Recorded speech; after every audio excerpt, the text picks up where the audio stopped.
Good afternoon, good evening, good morning, good day to you folks of the interwebs. This is the Hit Play Podcast. We are the Hit Players. And James, we're back. Part 2 of our boy Denny. He has, as you stare uncomfortably into our camera, we are back with part 2 of our boy Denny. And he's come to America finally. He's finally found his way across the border. And he has now, at this point in his career, starting to captivate our hearts and become the man that he is. These 3 films are really fun and really, really cool. And I am excited to talk about all 3 of them. Because even though we did, I think, like the first third of his career, I think this is when he starts to like refine the rough edges, and he really starts to become more existentialist in a way in a lot of his works, which I think is very fun. I don't think he refines everything. I think he is pretty fully formed from the get-go, in my opinion.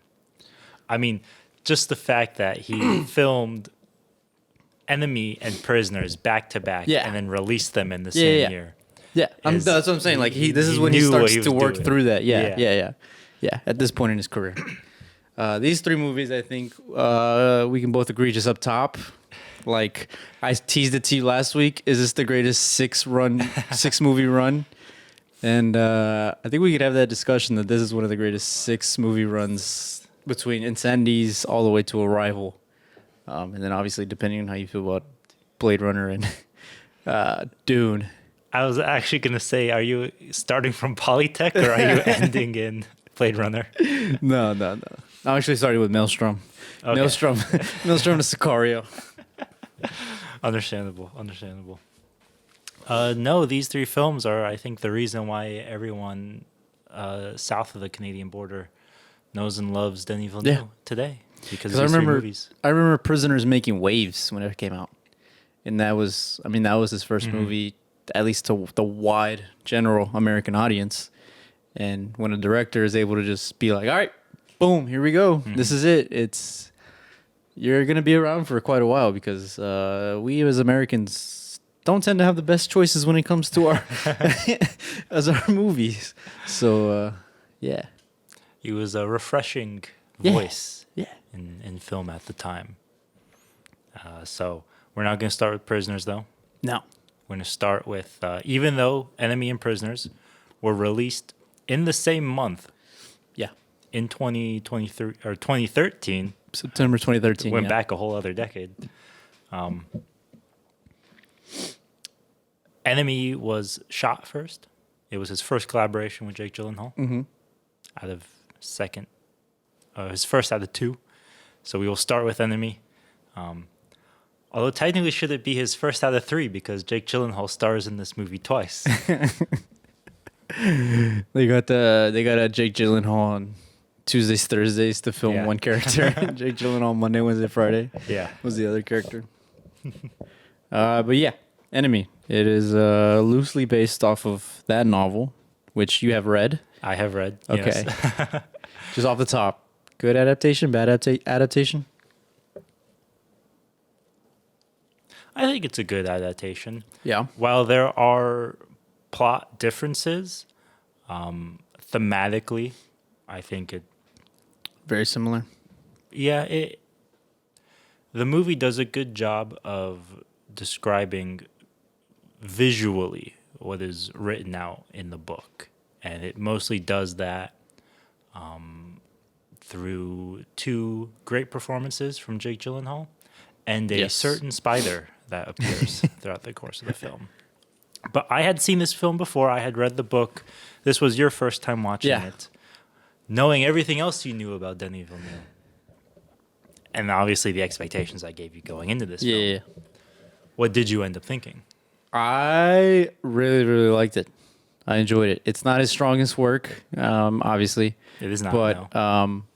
For what the themes of the novel and his interpretation of it and the way he's able to portray it. I have not read the book, but I'm assuming and I asked that question because you just validated my assumptions that he did a pretty good job of it. I think a lot of people had problems with the actual like plot and the just kookiness of it and just kind of out of left field, which is understandable. But to me, this was like watching a really, really refined, and I hate to say the word like student film, but like, like how student films are very simplistic in their plot. It's more about their, well, I should say the good ones are simplistic. The ones that we saw as students. Yeah.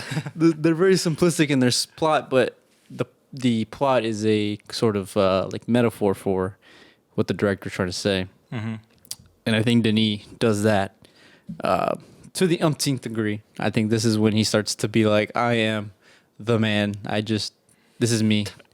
I'm him. And yeah, I mean, really good performances from Jake Gyllenhaal. Really hard to nail two complete opposite characters, and yet he does it.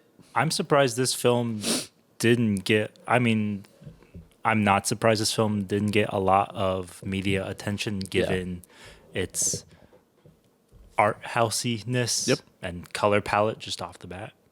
But given that Jake Gyllenhaal, a arguably A-list Hollywood actor, plays two roles in this film, I'm surprised that wasn't enough to give this film some push in American film should also be noted, media.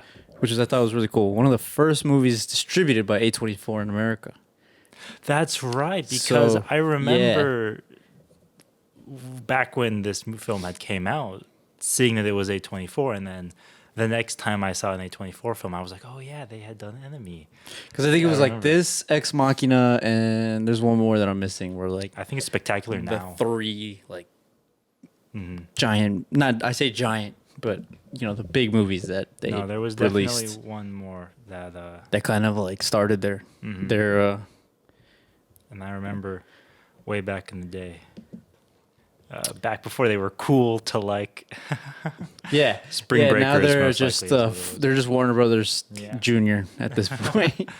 Because they had done, they would end up doing Under the Skin and Locke, which are both good films. But I think Spring Breakers was the other one that I think a lot of people got their attention from those early years. But nevertheless, let me ask you this. Do you see, because you say that this is not necessarily a glorified student film, but that was the criticism that I gave Maelstrom. Looking at Enemy and comparing it to the three previous films that we watched, do you still see an improvement, or do you see this still as kind of below Incendies, or in terms of its well put togetherness? Yeah, I mean it's a more coherent story to a degree. I think it's very simplistic to follow. He doesn't do any weird cutting to a fish talking. It's just getting his compared to Maelstrom, yes, definitely. Yeah. Maelstrom is, as far as I'm concerned, a student film. That is basically what that is. Yeah. It's more coherent. It helps that it's in English, which for me, I was not able to. I was not able to get English subtitles on Maelstrom. But even with like Incendies, there is a little bit of rawness to it, whether it's like the actual lighting or camera work or even just like the acting. Obviously, none of the actors in Incendies go on to be like big names like Jake Gyllenhaal. So when you have more money, that just lends you to more talent and more better equipment to use. And he just does better. It's really hard to put into words other than just like it's more better. Yeah. Villeneuve did not write this movie. Someone else wrote it. That goes to our point last time where it's, I think at some point he starts to realize I just attach myself to a really good project and just focus on just adapting it to the best degree. And that's what he does for the rest of his career. And like that's why I'm saying like this might be the 6 best movies of all time because, or at least the best 6 movie run of a director. Sorry. Now, I will also, second follow-up question. While we were watching those first 3 films, one of the things that I had noticed was Villeneuve struggling to incorporate his love of symbolism and visual storytelling. It was a complete mess in Maelstrom. It was completely absent from Polytechnic, and it was somewhat interwoven in Incendies. I think Enemy is really the first film where he is subtle enough that the times when he is overtly symbolic, it feels more natural to appear. That being said, though, I'm curious what your thoughts were and if you feel the one big metaphor in this film, the spider, stood out to have any particular relevance or meaning. Because it is absent from the book, like, explicitly. But it is still... well, I read everybody else's opinions on what it was because I'm not smart enough to figure it out on my own. Did you watch a particular Chris Stuckman video? No. I just googled it on the wiki and was like, what the or the IMDb trivia. Which the prevailing theory is isn't it like his submissiveness to women or something like that? Interesting. Something about women where it's like, I don't know. That was not my interpretation, but that is an interesting one, and I think it fits for the film too. That's So when I read that, I was like, oh, that makes sense. Because when I watched it, it does make sense. When I watched it, and then I was like, why is there a spider in the middle of downtown Toronto? Like, that doesn't make any sense. But I mean, that's our boy just doing weird things and getting away with it because he's one of the best. I think that this movie is probably the most, other than Maelstrom, it's the most explicit he ever gets. Yes. Yeah. I think Prisoners would be arguably up there as well, but in a very more subtle and nuanced way. Yeah. I had always taken the book and I know the film goes in a different direction, but I've always thought that it was about like your relationship to a totalitarianism, because Portugal, for those who don't know, also had a fascist regime back when everyone in Europe did. And so this idea that you kind of, the state or your country is the same, but it changes. And so you recognize yourself, but there are too many differences there to say that you're the same person or the same country. And then, of course, the violent end that reaches in the book. Yeah. So it's satire in a way. The film kind of takes it in a different direction. Although, I was gonna say that's completely off off of what the actual movie was. But that's why I think the spider works, because it allows you to still like feel that discomfort, especially at the end when he walks into the room, to be like, there's something extra here that is, there's a missing piece here. In the same way in the book, there's that element of, I want what this other person has and I want what he has, but we can't get there because we're too separate from each other. I think in the book, the result that is a result of a oppressive totalitarian regime. Yeah. In the film, it might be the result of the wives. But let me ask you this. This is a theory. Okay. That I read as well, was that they're actually the same person. They're just different personalities within the person. Yeah. And so, like, it's a commentary on, like, a lot of what I read was, it's a commentary on, like, why men cheat or why they, or have extramarital affairs and stuff like that. And it's like, because you want to feel prideful and you want to feel like you're a man, but you're actually, like, this kind of simp. I mean, I'm in relation to Jake Gyllenhaal's character. I don't think that that's a incorrect interpretation. I don't think that's what he it's intended. Just a very literal interpretation. I don't think he intended it that way. I think it just comes across that way. Yeah. That people, if you ignore it, everything else about the film. Yeah. Then yes, at its most basic level, you could arrive at that conclusion. But nevertheless, I think that's the fun thing. It's a very thought-provoking movie. Very, very much so. I can see why a lot of people had problems with it. Oh, yeah, absolutely. Because he does this thing where he just ends movies. and doesn't give you like a satisfying ending. He does that in these 3 movies most definitely. Yeah. And it's like, dang. We just got played. Way to bum us out, man. Yeah. Thought we were gonna have a good ending. All right. Where would you rank this one? I'd give it like I'd give it an A. An A? Like a B plus. I was gonna say a B. A minus. Solid B for me. Yeah, somewhere in that range. It's a personal favorite. yeah. It's not one that I would show somebody to say like you gotta watch this. But if somebody said, "Oh, I'm a big Denis Villeneuve fan," I'd be like, "Oh, you've seen Enemy?" And then I could probably talk. And then we could talk about it. Yeah. Yeah. But I would not go out of my way. It's definitely one of those you have to appreciate the director to appreciate the movie. Yeah, I think. for sure. Right? This It's is not nowhere like a near casual watch Friday night kind of movie. It's like Yeah. I'm in it because I like Denis, and I like it because I like Denis. Yeah. It's like Fincher's The Game. yeah. That's a good Panic Room. Yeah. That's a good comparison, for sure. A lot of similarities between Villeneuve and Fincher, actually. Yeah. But I think we brought that up last So Fincher time. didn't sell out for the blockbuster. I say sell out in a loving and endearing As way. if he doesn't work for Netflix now. Okay, yeah, that's a good point. That's a good point. All right. So within the same month, in 2013, Yep. Villeneuve also releases Prisoners, also starring Jake Gyllenhaal, Yeah. alongside Hugh Jackman, Mm-hmm. Viola Davis, and Paul Dano, in one of, I think, Our boy Paul Dano. one of Paul Dano's early breakout roles. Yeah. Although he had This is plenty when of Paul stuff before Dano this. starts to become typecasted. Yeah. It's just the weirdo. The weird guy. Well, he also kind of had that in Little Miss Sunshine, I think, a little bit, but nevertheless, definitely a far cry from his role in There Will Be Blood. I will let you Oh yeah, he is in what? give your first impressions. He is in There Will Be Blood twice, actually. He as is, well. yeah. He pulled a Jake Gyllenhaal on us. I mean, I put it in my top of 2023, so it is. I mean, it's a.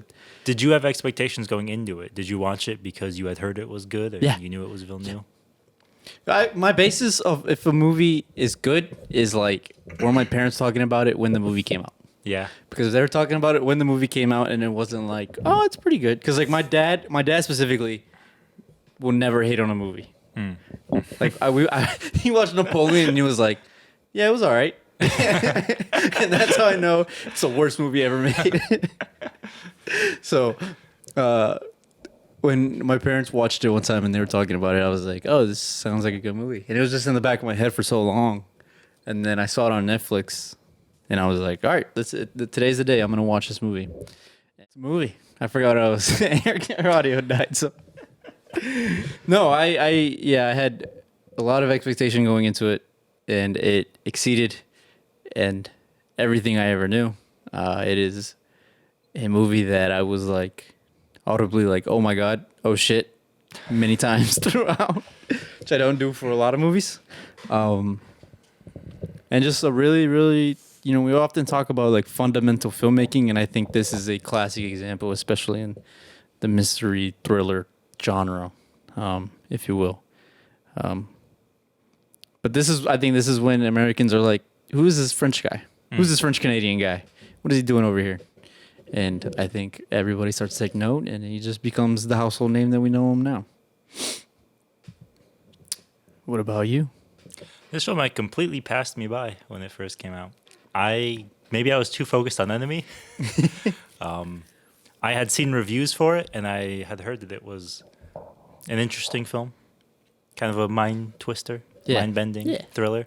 But I didn't pay any attention to it outside of a few reviews. And then once I kind of learned who Denis Villeneuve was, by the time I was older, I'd go back and learn to appreciate it. But by that point, I had also seen Sicario and Arrival, I think, were out at that point.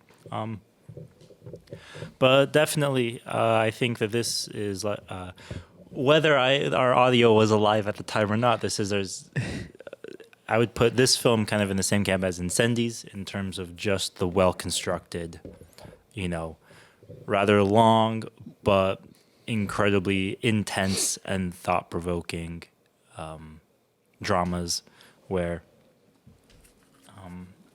he kind of dials down a little bit on the kooky art house stuff. Yeah.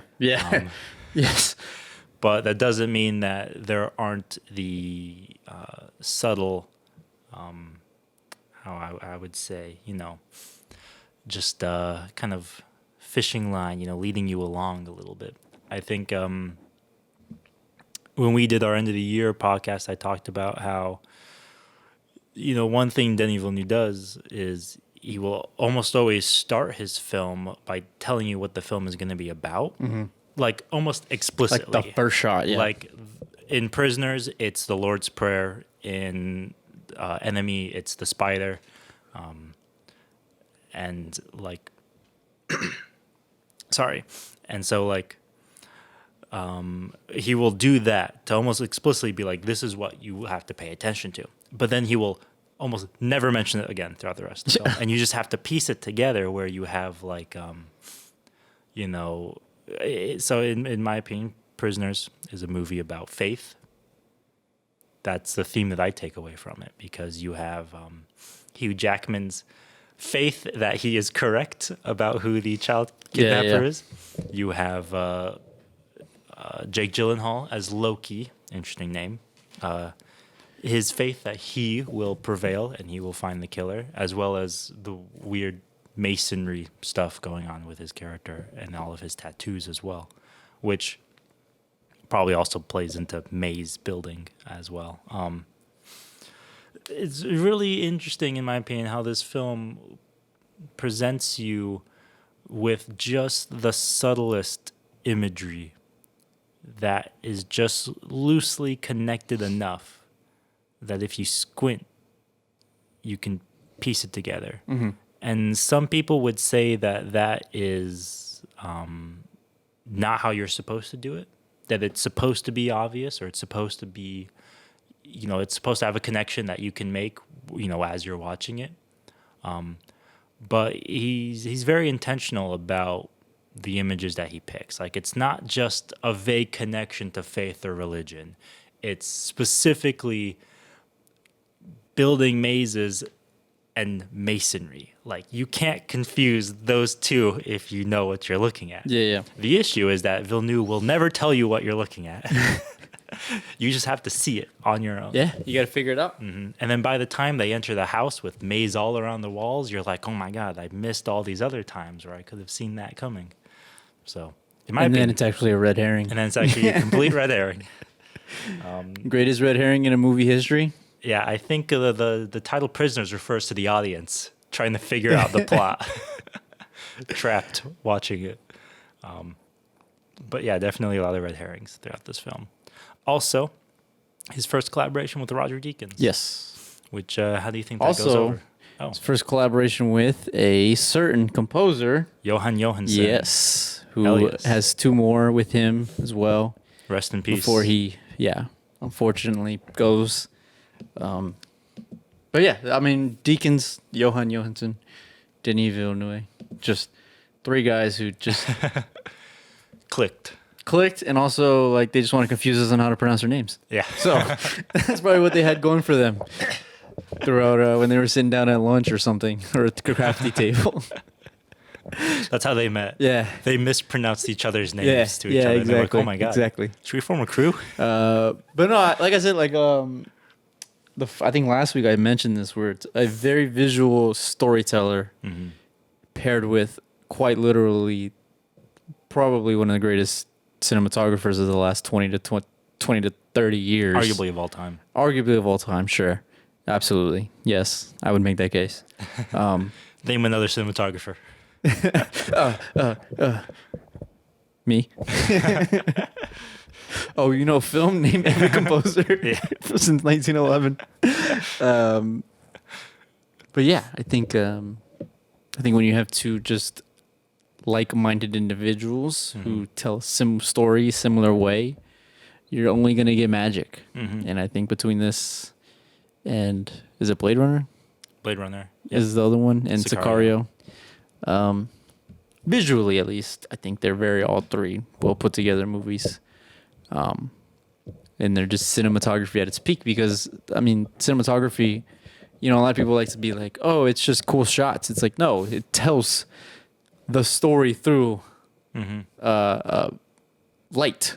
Like that is what cinematography is at its root, at its base. Mm-hmm. And I think those guys understand it the most. Mm-hmm.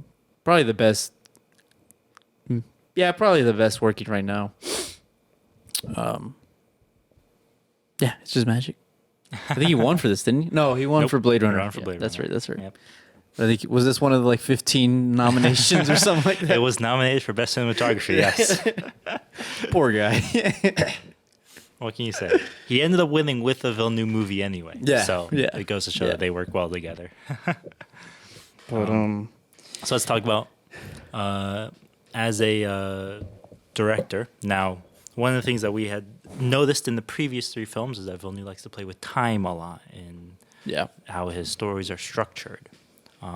We don't see a lot of that with Enemy or Prisoners, but I think the theme through these 3 films, whereas with the first 3, Maelstrom, Polytechnic, and Incendies, it was time. The way that time was structured, the way that the story was told, through restructuring the narrative and when events took place. In these 3, it is, I mean, I wouldn't say existentialism, but it is like character, like an individual person's like identity is the word that I would say. All 3 of these people in all of these films go under existential crises of some kind. yeah, Whether it's literally meeting your doppelganger in this film. In Prisoners, it would be questioning everything that you knew is right. You know, trying to keep the faith, Arthur. yeah, you know. So I don't know. It's one of those films that's really hard to talk about because They're also in a race against time. They're in a race these 3 against movies, which is Yeah. always very fun when you have a ticking time bomb. excuse me. This is when we learned that Villeneuve is just really good at thrillers. That's just Yeah. what he does. Yeah. He's very good at keeping us guessing on what's going to happen next. I had no idea what was going to happen next. The only thing I knew Really? about this movie was the scene when he spoiler for people who don't have Instagram. The scene when he has Paul Dano and he shatters the sink. Yeah, the one scene that everybody Yes, that's why I knew takes it. from it. Yeah. And then the one where the meme of when Jake Gyllenhaal takes his desk and just slides everything Oh, off yeah. of it. Those are the only 2 scenes I knew of. Mm-hmm. So everything else was kind of like, whoa, this just came out of nowhere. Mm-hmm. That being said, the police are idiots. Paul Dano was very clearly the guy. But I think that speaks more on your point of faith is like you lose faith in the judicial system. Mm-hmm. And I think And Loki is very much a rogue cop, yeah, Mhm. yeah, because he even like cynical. he like will pop a lock and be like, oh, it was open. I guess I can just go in. It's like, well, you're like you're not wearing a body camera, buddy. But I mean, we can't argue with the results, right? Because wasn't he like 100% or something like that? Wasn't that his thing about his character? Was he always figured out the case? He had 100% success rate. Yeah. On those previous cases. Yeah. So I think that pride, in a way. His identity revolves around that. Also, you don't see this a lot in movies where characters evolve like rapidly the way they do. At least with the 2 leads. Where Loki is very Evolve or devolve? well, yeah, exactly. Where Loki is like very headstrong and prideful and like, I don't want help with anything. Get out of my way. This is Michael Jordan, clear ISO. I'm doing this. And really, it's a sense of like, I don't care what happens to your daughter. I just want like, I want the 100% missing person cases. Yes. Yeah. And then at the end, that scene when he's driving To the through the hospital. snow in. That's one of my favorite scenes in the movie. Magic It's right so there. good. And he's like talking to her and like, dude, just stay with me. Just stay with me. I'm like, wow, he actually cares for the daughter now. And then reverse Cut to the dad. with Hugh Jackman looking for his daughter. And now it's just this fact of like, I want you to be the guy because I don't know if I can live with myself if you're not the one who took my daughter. And seeing him and how that affects his family is kind of like, man. Not just his It's a family, but heavy the other movie. family, Terrence Howard and Yeah, Viola Davis. yeah. Yeah. Because they, to a degree, they come to terms with like our daughter's She's gone, Yeah. yeah. So they have less of like a. They don't go to that dark place that Hugh Jackman did, and so like seeing them as the control group for losing faith in what The you foil. believe is the law, right? I mean, the cops are the law. So losing faith in the law, you kind of like, Vigilante, go why out on are your we own. even like? What's the point of rules then if our rules aren't helping us find our daughter? And I think that's a big thing on why he goes off. This movie it just blew my mind. So where would you rank this one? Oh, this is S tier. Yeah, it's so good. It's so good. I would give this one probably A+, S- in my Yeah. opinion. I will say this too. It's a heavy movie. It's very, very much so. Very heavy movie. Now, this is the only time I will make this point because I didn't make it when we talked about Incendies. But this is the second time that Denis Villeneuve will use a Radiohead song in one of his films. I meant to ask you that last time. I forgot to mention it. Does an opinion of a movie improve when there's a Radiohead song? In your opinion? No, Does your opinion of it? no. It's more so just, if anything, I get more worried because I recognize the song and I get too focused on that. I think Start jamming out. there are 2 Radiohead songs used in Incendies. Because he's a Radiohead fan, right? Is He has to be at this Loki's a Radiohead fan? Oh, you mean like in universe? Yeah. Isn't that a thing where he's on his... maybe I'm thinking of another movie. At the I end think I was thinking of another movie. of at the end of Prisoners, it's the forensic team has a song playing out of a radio, and it's a Radiohead song.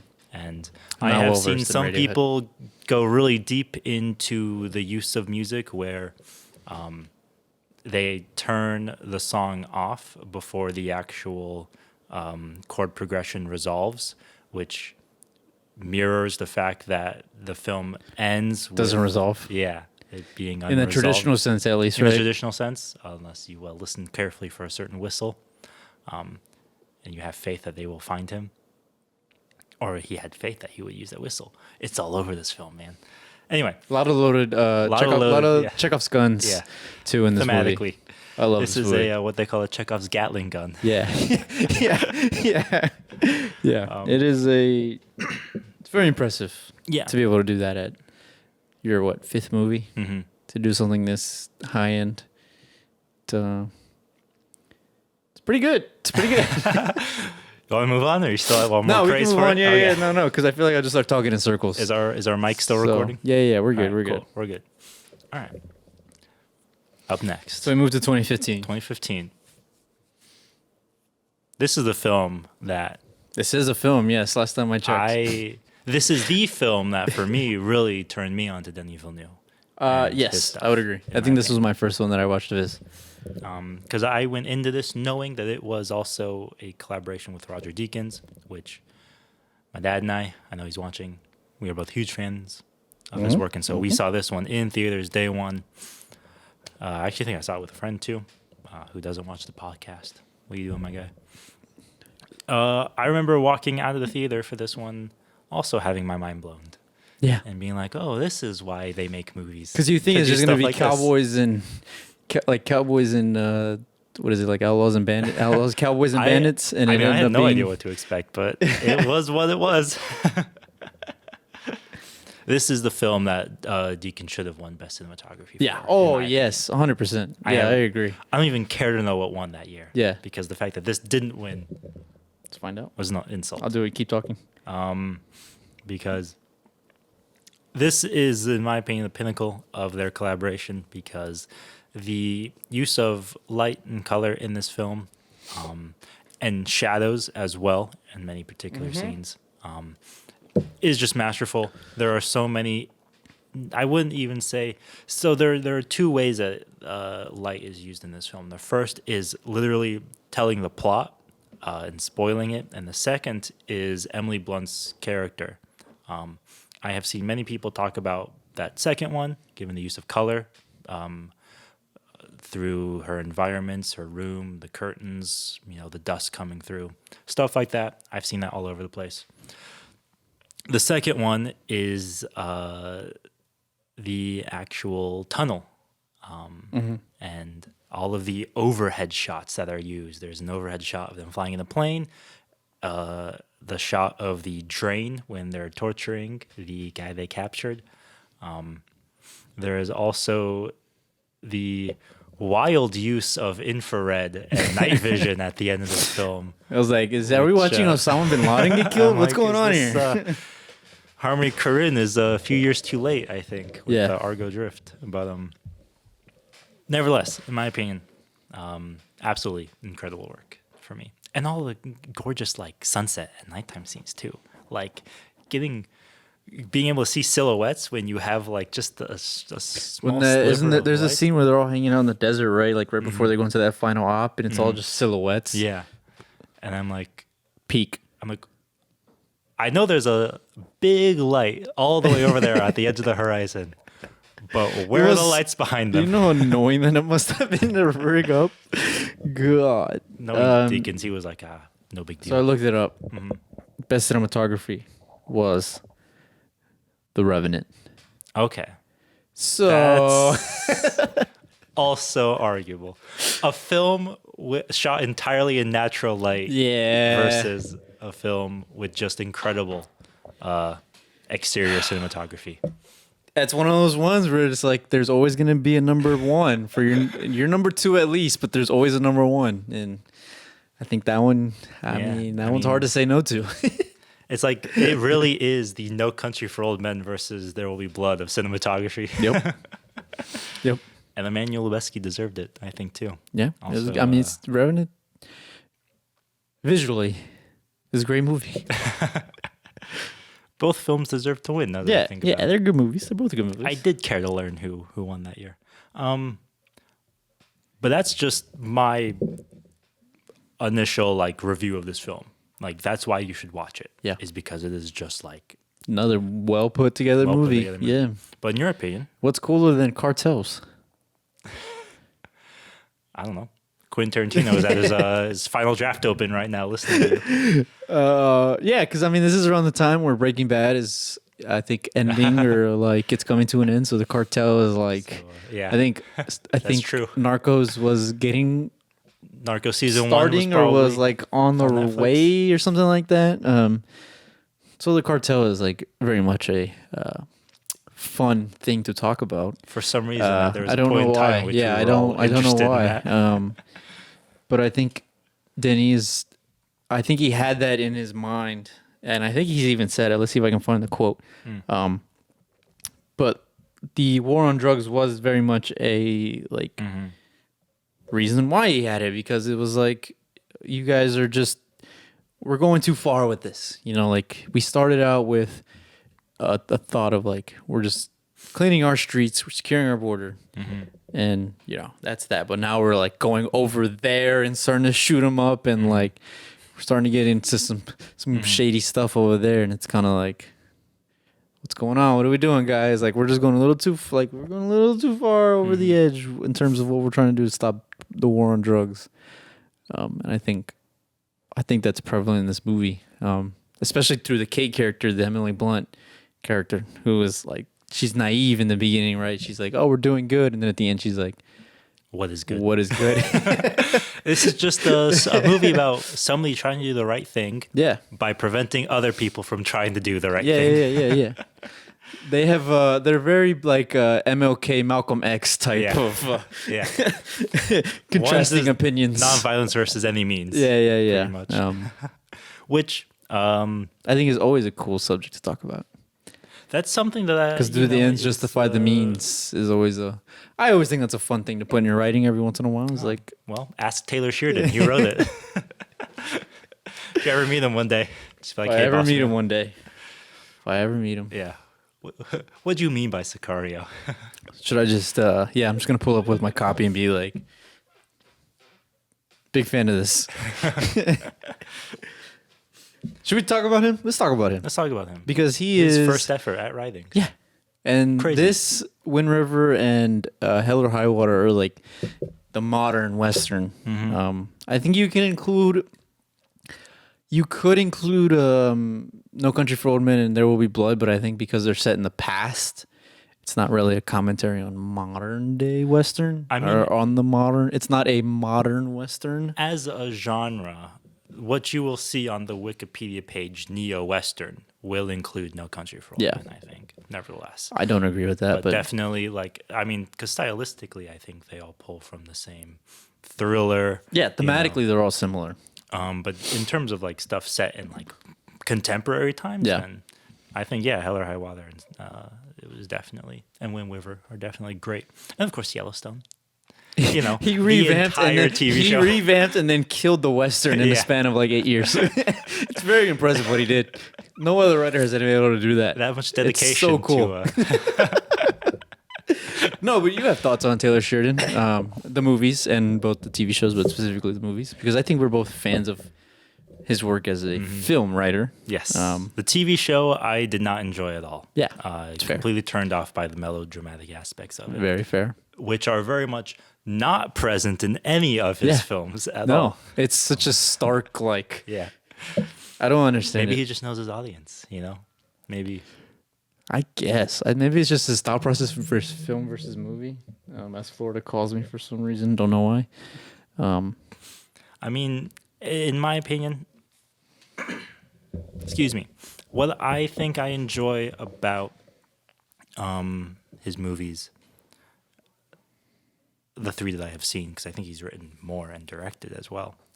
He directed, or he wrote the sequel, I think, which we will not talk about on this podcast.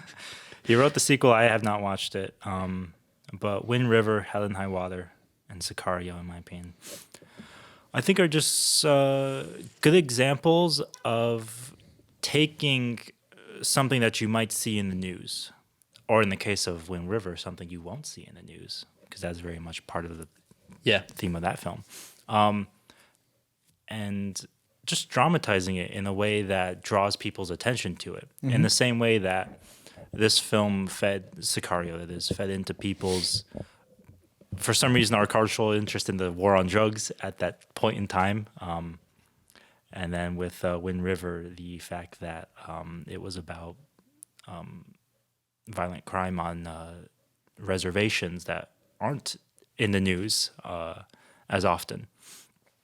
Although I think towards the end there, he was kind of getting more into the melodramatic aspects and playing in his Deus Ex Machinas a little bit, which would come to fruition in Yellowstone.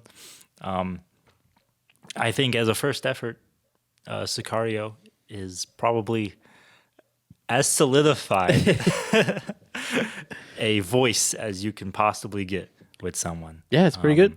I think the thing about Taylor Sheridan that I have always respected is his down-to-earthness and his, I was going to say lack of fluff, but I think he proves me wrong as time goes on.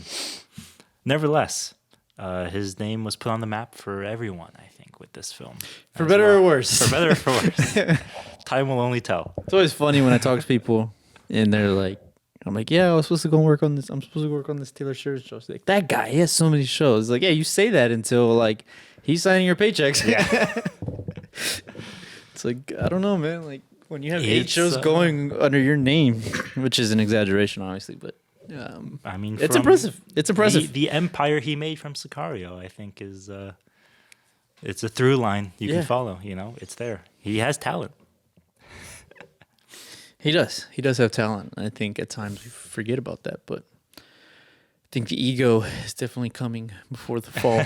The pride coming before the fall, to a degree. But anyways, regardless, when it comes to this movie, I also think just like between the 3 movies and the death of the old Wild West, it's like civilization's come. Like we're here. Like you guys live to your old style of living, and that's not how it is anymore. I think the one reason why, and I'm speaking for myself personally, why I love that kind of modern day Western is because it is such a truism that technology changes, our culture changes, our environment changes with all these gadgets and modern stuff, but our actual behavior underneath hasn't changed since the Wild West.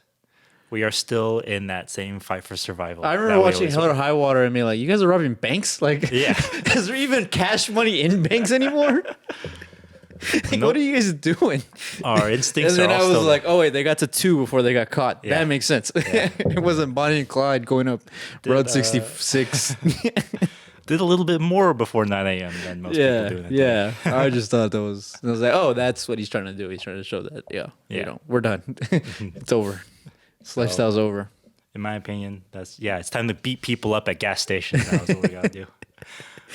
Hell or High Water pod win. We should get Connor to watch that one. Ooh, we should get him He to would probably watch. hate it, but I think that would be funnier because he doesn't like westerns. Yeah, we could probably change his mind on that, I think. It's a really good movie. I was pleasantly surprised because I heard like, oh, it's a great movie, and I was like, Who even directed it, actually? No. It's, I mean, you know. Anyway, completely besides the point. Denis Villeneuve. Oh yeah, wait.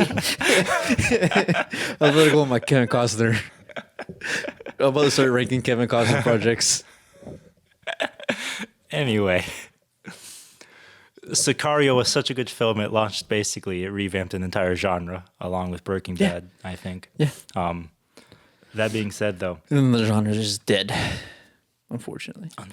You want the Western to be back? Let's ask this question before we move on. Absolutely. I mean, I made you guys read Blood Meridian. Yeah. Because I think that is... there was, when I read the 64 pages of Blood Meridian that I did, there definitely was a, like... What we could have. My body was, like, starting to just... Yeah. There was something missing that in my literature the past 15 years that I just haven't gotten.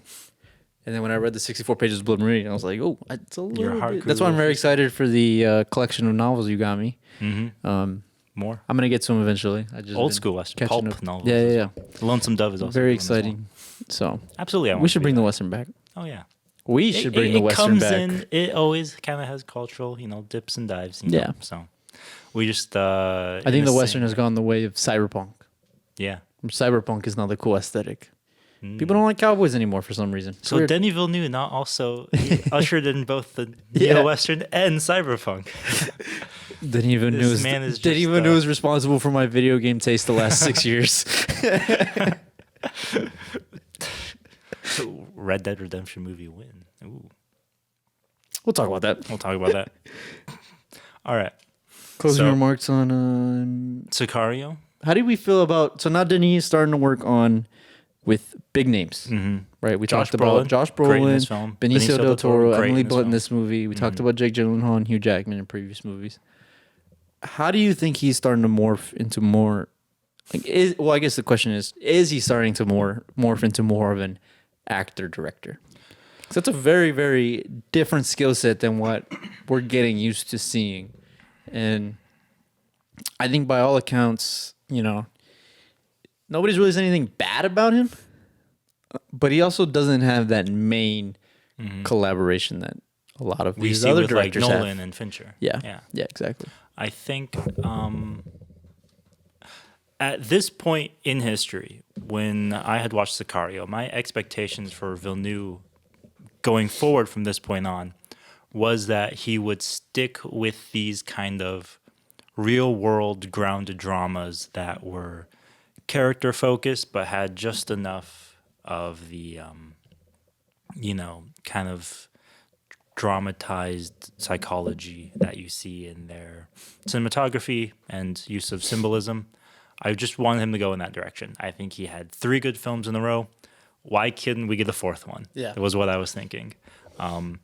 So, I mean, in terms of, you're right that his collaboration with Jake Gyllenhaal didn't really become like, a pair in the same way that we might have expected with other directors.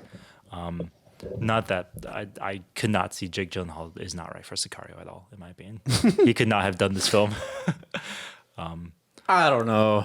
He probably could have taken his beard. Daniel. If he's like 5 years older, yeah. If he grows out his beard a little bit, maybe not necessarily like the Josh Brolin character, but if he plays like the Daniel Delta guy Kaluuya. who has the glass, even though the Delta guy who has the glasses is such a badass, I don't want to replace him.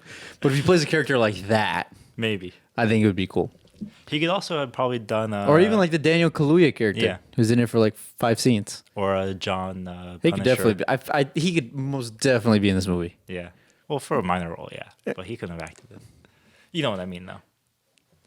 I know what I mean. I'll sit on that. I'll sit on that one. To answer your question was no, I didn't think that he was really becoming an actor-director at this point in time. Does he ever? It's really the question, too. Knowing what we know now, no. Unfortunately. I think he fell in love with the spectacle a little bit too much. But yeah, that might be a discussion for next time. Yeah. Sicario, in my opinion, S tier. Yeah. I think it's the only one of his films that I would give like undisputed an S tier. In my opinion. Yes. Everything about this film, in my opinion, is like on all cylinders and works, in my opinion. Very clean 2 hours, I think. Mm-hmm. Doesn't even feel that way. No. Especially on multiple rewatches. Very, very, very, very well paced throughout. And amazing cinematography. Mm-hmm. That is like, if you want to see that, watch this film, in my opinion. That bridge scene the first time I watched it was like peak. Yeah, peak. And then the scene when John Berthnall goes back to Emily Blunt's. Oh, yeah. And he puts down the bracelet. I was like, oh, shit. That's another oh shit moment that I think he's just so good at just being like, and here's this, by the way. Yeah. He loves those moments in his films. Yeah, he does. He's like, you're comfortable? You're having a good time? You think where this is going? Come on, there you go. Yeah, he loves his red herrings and I love it. His Chekhov's guns. Yeah, I love it. I love it so much. But in terms of compared to everything else that he has watched or everything else that he has made up until this point, taking all 6 of these films together, I definitely think there is still at this point a solid distinction between Sicario, Prisoners and Incendies, and Enemy, Maelstrom, and Polytechnic. I still feel like you can make that divide between the more, grounded, dramatic films and the more surreal. Yeah. Experimental stuff. Yeah. Films. For lack of a better word. I couldn't think of a better word, so yes, experimental is what we will say. And he pivots back. Yes. For better or worse, he goes back. 180.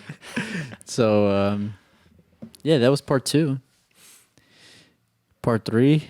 Part 3 will cover what movies will we talk about? Arrival, Blade Runner, and Dune. And Dune. In preparation for Dune Part 2. Wow, at the end already. Yeah, I have lots of thoughts on those films. By the way, guys, leave a comment if you want Connor to come do Dune with us. We want him to watch Dune. We want Connor to watch Dune. This. Connor, if you're watching this, watch Dune so you can be on this. Or we'll make you watch it. I imagine you'll have lots of thoughts about Dune. So, especially having read the book. It'll be great content because we're just content machines. All right, ready. Thanks, guys.